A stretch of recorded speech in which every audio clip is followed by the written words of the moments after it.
Kuinuliwa kuko mara mbili. Kuna kuinuliwa na binadamu na kuna kuinuliwa na Mungu. Iko hivi. Unapoinuliwa na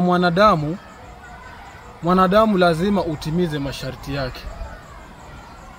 Mwanadamu anapokuinua ako na matarajio ya kwamba nimekuinua, ninatarajia hiki na hiki na hiki. Lakini usipoyatimiza yale matarajio yake ama zile conditions usipozifuata vizuri, mwanadamu anakushusha.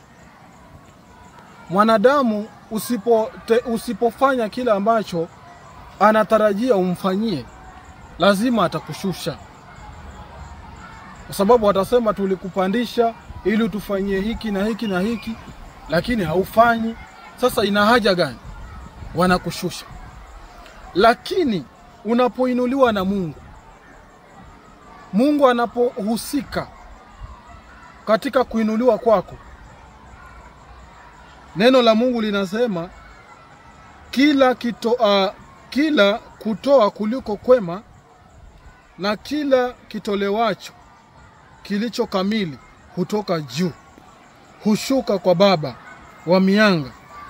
Kwake hakuna kubadilika wala kivuli cha kugeuka. So utapata kwamba unapoinuliwa na Mungu hakuna conditions.